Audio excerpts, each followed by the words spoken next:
নির্বাচন অনুষ্ঠানে বাধা তৈরি করছে। এই খেলার চলবে না। দুই, আমরা বলেছি রিফর্ম করতে হবে, সংস্কার করতে হবে।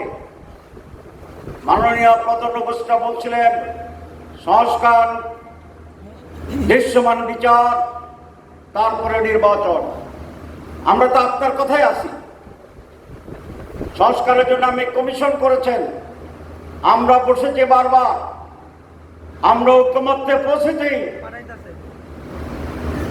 এখন এটার বাস্তবায়ন, এটাই আপনার দায়িত্ব। আপনি বাস্তবায়ন না করে তারিখ ঘোষণা করে দিচ্ছেন, ভালো।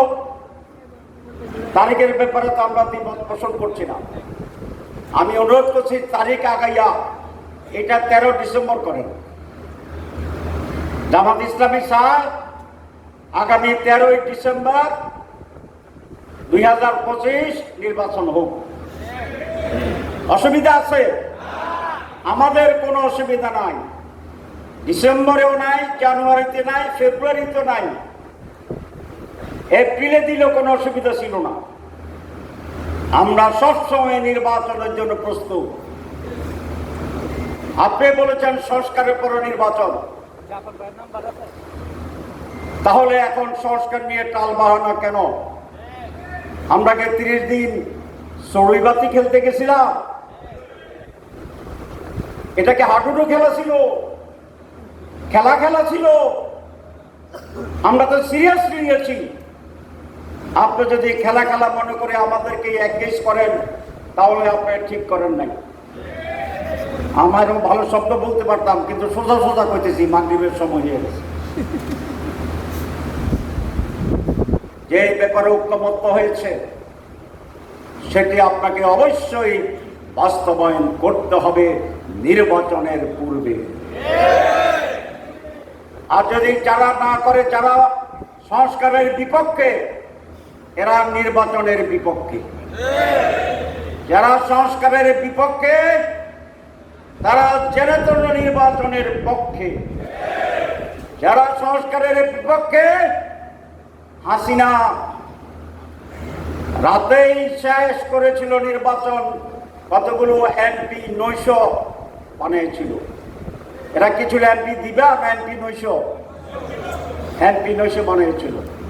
আপনারা ভাবছেন আপনারা ফজরের পরে 8টার আগে সেই অবস্থায় চলে যাবেন, ভোট শেষ হয়ে যাবে।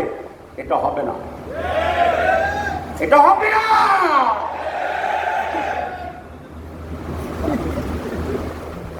কেন হবে না? জনগণ, যে জনগণ আপনাদেরকে গদিতে বসাইছে, সেই জনগণ এখনো মরে নাই, চেতনা যায় নাই। অনেকে ভাবছেন আমরা বিভক্ত হয়ে গেছি, আর চেতনা নাই। আছে, যদি না থাকতো শেখ হাসিনা টুস করছে, 32 নম্বর শেষ। সব আবার এক হয়ে গেছে না? এই বড় পিয়ার যদি না দেন, সুষ্ঠু নির্বাচন যদি না করেন, পিয়ারটা আপনি বলছেন প্রস্তাবে আপার হাউস হলো পিয়ার। আপার হাউস মানে কি? তাল গাছের পুরাটা উপরেরটা হচ্ছে ফিয়া, আপার হাউস। তো নিচেরটা যদি কিচ্ছু না হয় তো উপরে যাবেন কেমনি? কথা বোঝা গেছে? উপরেরটা ফিয়া, নিচেরটা দিয়া। তাইলে উপরে ফিয়ারে যাইতে হলে নিচে তো ফিয়ার হইয়া বাইরে, সেই বাইরে তো যাইতে হইবে। এই কথাটা ওনারা বোঝে না। এই মুহূর্তে দরকার